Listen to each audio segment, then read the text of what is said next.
This is taking a look at Deadpool number 14 and Deadpool number 1. Now, most people who are vaguely familiar with the Deadpool character, they're familiar with it from the films Deadpool 1 and Deadpool 2. I think the first one was made for under $100 million, which is a phenomenal accomplishment because the movie was very good. Very good's too far. It's for the money, it was an amazing film. It was a pretty good, fun film. It had a good characters. Everyone in it was good. Everyone did a great job. But when you consider how much it cost to make, that's when it was amazing. For a $200 million film, it's still good. But for what it costs, it's an amazing film. Anyway, people who are familiar with the films probably take a look at these covers and they think, "Oh, it's going to be like the movie. You can have the Ryan Reynolds sense of humor." No, prepare to dial your expectations way back. The Deadpool films are not the comic book. The Deadpool comic book and the Deadpool films, in the book, you're waiting for that humor to start, and it never does. I started reading Deadpool 14 because I saw that someone told me it was a War of the Realms issue. So I thought, okay, I'll read that. And I read it, and it was just really bad. So I went back and I read 13, and it was pretty bad too. And then I went back and read 12, and I realized I was just reading these issues in reverse order. So I stopped and went to number 1, and then started reading them in forward order. And this is Deadpool number 1, and it never took off. It never got good. It's I don't know how to explain it. The simplest explanation is I'm waiting for Deadpool to start being Deadpool, and the closest he came in the 14 issues is this one scene in a theater where he says some guy is yelling at him. He says, "Hey, fake ass Spider-Man, get the F off the phone, or I'll get you off." That risque humor, that slight edge in the humor, that was the only time that Deadpool felt like Deadpool, that slightly sexual humor. That was it in 14 issues. Deadpool never became Deadpool.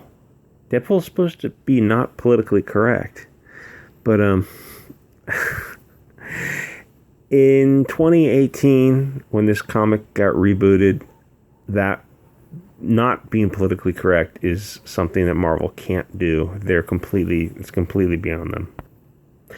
Deadpool only works if it's not PC.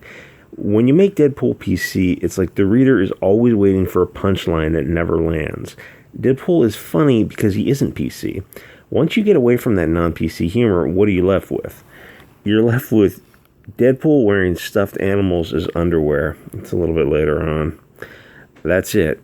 That's the joke. That is silly Billy humor that 9-year-olds giggle at. And honestly, I don't think the Anacross, I don't think the Deadpool wearing the animal underwear, stuffed animal underwear, would even entertain a 9-year-old. They might even look at it and say, "Why isn't Deadpool like he is in the movies?" That's a good question. So this Deadpool was rebooted in 2018, which is surprising. If Deadpool was written correctly, there should be no need for a reboot. If you said screw it and made Deadpool as far from PC as you could, sales would be over 100,000. This reboot of Deadpool started at slightly over 100,000, and I don't know what it is by issue 14, but I think issue 2 was 40,000, issue 6 was in the 30s, so it's probably not doing very well. But there's no reason that this should be selling under $100,000. This should under 100,000. It should be Deadpool should be a flagship character. It should be the one non-PC character that Marvel has, but that's absolutely beyond them. Anyway, if I feel like they should just take the governor off of Deadpool. Let somebody write it who is not politically correct. Marvel needs to just step away and say, "Okay, have fun with it. This is Deadpool. It should be Deadpool should be like South Park and It's Always Sunny in Philadelphia. The reason South Park and It's Always Sunny in Philadelphia work with their edgy, racist, sexist humor is why do they have this variant covers? Is because they were edgy from the start. The first couple of episodes of South Park and It's Always Sunny in Philadelphia went and made fun of everybody. They made fun of every religion that they came across. They made fun of genders and sexes and sexualities right off the bat. That offers a weird kind of protection because if you had a show, if Sunny and South Park were not edgy from the start, and then a few years in they tried to make like a token character, the show would be just destroyed on Twitter. The reason they get away with it is because people say this show is over the top from the start, and you didn't have a problem when in South Park they made fun of Jews, Christians, Muslims. I think they even made fun of Hindus. Whatever other Mormons. They made fun of Mormons nonstop. Every religion got made fun of. Every religion got lampooned, and it's funny because one of the characters working on the show, I think Isaac Hayes, who played the part of Chef, he was a Scientologist, and when they started making fun of Scientology, he said, "Whoa, this is not for me. I'm gonna have to quit." And people are like, "You didn't have a problem when they made fun of the Christians, the Hindus, the Jews, the Muslims, the Mormons, but when they make fun of someone in your backyard, the Scientologists, all of a sudden you have to quit." And that's kind of the strength of Sunny and South Park is people say, well, hey, if making fun of the Muslims is off limits, how come it wasn't off limits when they made fun of the Jews or the Mormons or the Christians? And yeah, you've got them over a barrel. It's either it's all okay or none of it's okay. This is he lost his underwear, so he has stuffed animal underwear.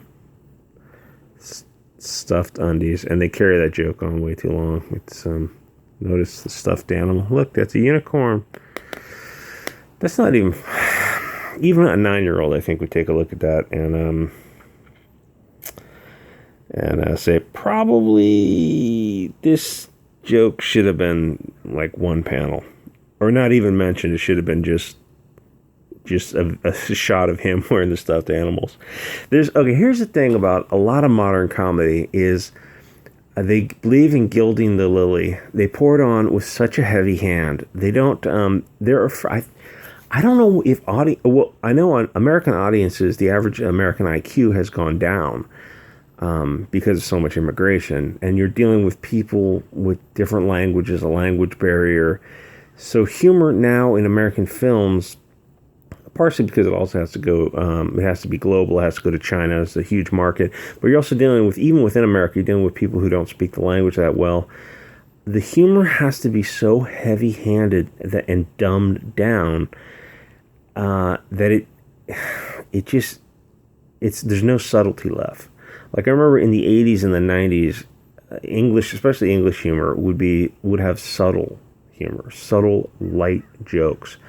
And even thinking of subtlety and heavy hands, Marvel in the 80s and 90s would touch on political issues very, very lightly and very, very delicately. It was like walking across rice paper or something. They did it, and they did it pretty well.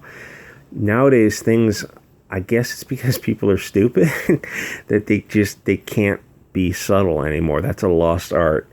I think they feel that too many people will not get the joke if they are. It's like the who's that comedian, the guy who dresses like a woman, Medea or something? I saw a few of his movies, and it's like that style of humor is just so heavy. Anyway, my point is, if you took the governor off of Deadpool, the sales would be over $100,000, 100,000 issues. But Deadpool in 2019, 2018, when this was rebooted, is sort of a problem for modern Marvel. They can't write him the way he's supposed to be written, so they nerf him. And Deadpool nerfed is why? Oh God! Oh, just I can't believe I feel bad for Deadpool.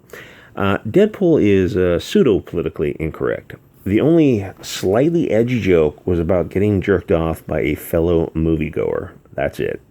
Deadpool couldn't even make a George Michael or Pee Wee Herman joke because that would be perceived as homophobic. You may as well not write the character if you have to nerf him so hard. Then we get to the gang members. The gang members of European descent.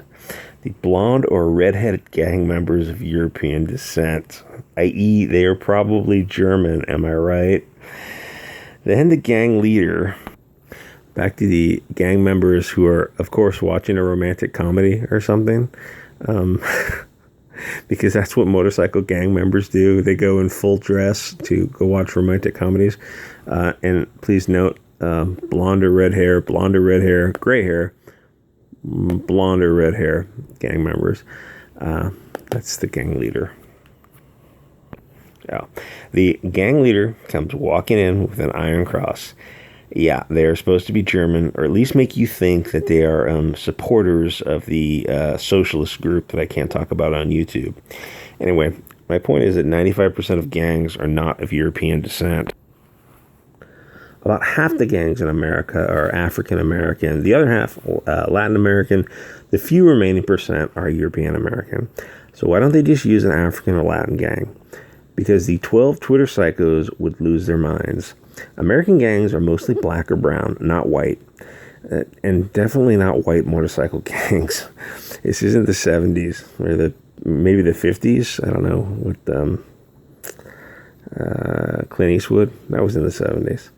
But that goes against the narrative. The writers and editors at Deadpool would have you believe that there is a preponderance of Euro-American motorcycle gangs in America. There isn't. Maybe in Sweden you used to be able to find more motorcycle clubs that kind of verged on gangs. But even in Sweden now, I think the most of the gangs are African or Pakistani immigrants or wherever they're coming from. The thing is, the reader knows this. In the back of the reader's mind, they're wondering why all the bad guys have blonde or red hair. It just doesn't match reality. But it's not politically correct to say so aloud. It's just more pandering by Marvel. Only Marvel could make a non-PC character like Deadpool politically correct. It ruins the character, but Marvel has painted themselves into a corner with their political correctness. Anyway, there's his secretary, lesbian teenager who spends all day on Twitter. You know, actually, I don't know if in the book she's lesbian. In the movie she was. I just kind of assumed it carried over to the book, but maybe not. She's a Negasonic, the teenage something. I don't remember. Something Negasonic. Since she's a female, Deadpool can't make fun of her, apparently. Having a vagina makes you off limits. There should be non-stop jokes about being a lesbian. He should be going off on her non-stop. He doesn't. In fact, believe it or not, the opposite is true. If she sits there cool and calm as a cucumber, playing on her twatter, dunking on him non-stop, isn't the friggin' book called Deadpool? He's the titular character, the main character title. She is non-stop insulting him. It's just, poor Deadpool. It's really weird. No. Okay, there should be non-stop lesbian jokes. I mean, it should be an R-rated comic. There's no way to get around that. But Marvel won't do that. They don't want to do that. I mean, Twitter would freak out, the 12 psychos on Twitter. But Marvel is also as far left as they get. They have zero interest in actually being funny. As there's a guy on YouTube, The Fourth Age. He does a YouTube channel, and he talks about Marvel being a lifestyle brand. I mean, a lot of people have talked about it. But this guy at The Fourth Age really explains how Marvel is getting away from producing content and Marvel Comics is just trying to become a lifestyle brand. They're trying to sell the idea of these characters, not actually sell the books. Or they're hoping you buy the books, but they know that the books aren't very good. Anyway, They have zero interest in actually being funny, and if Deadpool isn't going to be funny and edgy, what's the point? The humor between Deadpool and Negasonic is 100% at Deadpool's expense. Humor needs to be two ways. What does she say? Okay, she's giving him advice. I don't know how old she's supposed to be, but the name is Teenage something. So she's giving Deadpool advice, who is, an experienced, assassin. Cool. There's this tiny issue of how you can pull off anything like that on your own. Who do you think you are? This is Deadpool. The comic is named after him. Why would you think it's acceptable to the reader to insult the main character like that? It's bizarre writing. I don't get it. I don't think the writers understand the characters either. Why would they exclusively make fun of Deadpool and he not give her a roasting back? After a while, it feels really awkward to not have Deadpool roast her back. It just makes Deadpool a total pussy. How it sold 100,000 copies is beyond me. Oh wait, it could be because of two hugely successful films known as Deadpool 1 and Deadpool 2, two pretty good superhero films. If it wasn't for the films, nobody would be buying this comic. Anyway, I took a look at Deadpool 1 because I took a look at Deadpool 14, War of the Realms. It was so unbelievably stupid that I had to go back and read the prior issues to see how it got this bad. But each prior issue was crap. Finally, I got to issue 1, the nucleation of this virus. That's cool. And the Guardians are cool, but they're not what the comic is about. The comic is supposed to be Deadpool. That means, what does your boy say? The title character has to do something cool. And, now that I think about it, everyone is kind of dunking on him. The Guardians are too cool for school. The Iron Man and the other Avengers are too cool for school. Captain Marvel, nobody wants her in anything.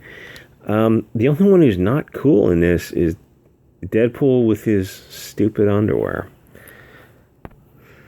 Why is business so damn slow? Probably because no one likes you at all. Like, not even a little bit. What are you thinking? This is probably why by issue 14, you're probably down to, I don't know, under 30,000 copies. It's, the idea that this teenage know-it-all is giving advice to this professional hitman is just bizarre. But, because she's a teenager with a vagina is equal to a 30-year-old professional without one.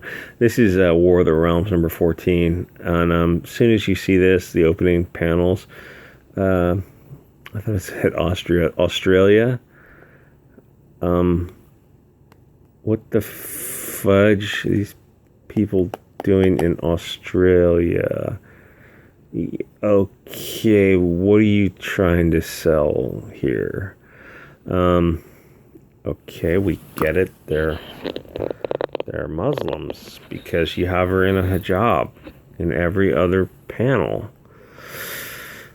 Can you have more of the hijab in every other panel? Why don't you just have them toss out a prayer rug and pray? Maybe they can convert the little blonde-haired children. Would that fit in with your narrative? Probably.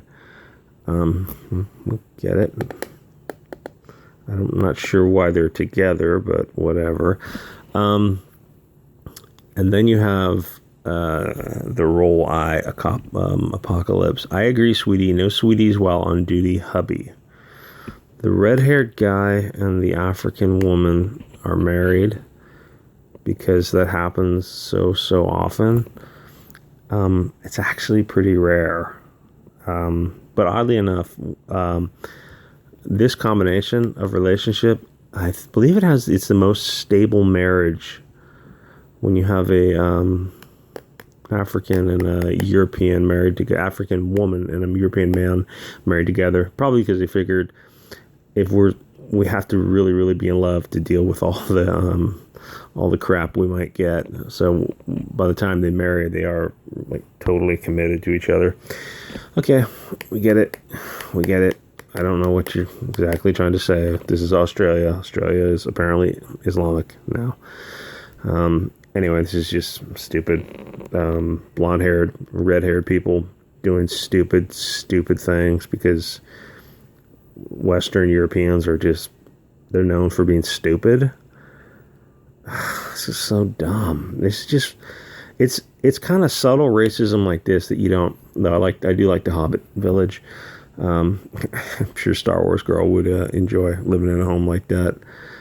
This kind of garbage, it's subtle. But once you start noticing it, you notice, where in the hell are all these blonde and red-haired people? When I grew up, I think one family was blonde-haired German. Everyone else was Indian and African and Italian, or from the Mediterranean or Eastern European, Polish, Hungarian, Armenian. There was one blonde-haired kid in our crew, but apparently in the Marvel universe, this blonde and red hair is super popular. Anyway, this every time I see this, God, it pisses me off. Stan's soapbox, the bigotry. Let's lay it right on the line. Bigotry and racism are still the deadliest social ills plaguing the world today. Bigotry and racism, at least in America and first world nations, actually don't hurt very many people. I wouldn't say it's the biggest. Well, maybe the social ill, yes, but in terms of actually hurting people, no. Violent crime hurts people. Anyway, Stan Lee was rest in peace, Stan Lee. Everybody misses him, but they use him as their shield, and it's so dumb. It's so dumb, especially if you read this whole thing, because it talks about hatred of redheads, which is pretty funny because modern Marvel really seems to hate redheaded people and blonde people, because redheaded people and blonde people are English and German, and those are the colonizers or something. Anyway, Deadpool, the Deadpool you remember, if you've read any of the issues, the reboots prior to 2018, it's over. Deadpool is over, and he's never coming back. Not in this current creation, this iteration of Marvel, because there's no room for Deadpool nowadays at modern Marvel. To bring Deadpool back and make him Deadpool, the Deadpool you kind of remember from the films, you would need a sea change. You would need to fire all the editors and all the writers at Marvel Comics. And since I suspect Marvel is being subsidized by the MCU, that's probably not going to happen. So if you're a fan of Deadpool, you're going to have to read the old issues. But thankfully, there are a lot of old issues, and they're a lot of fun. Anyway, subscribe if you're not already subscribed, and leave a like and a comment.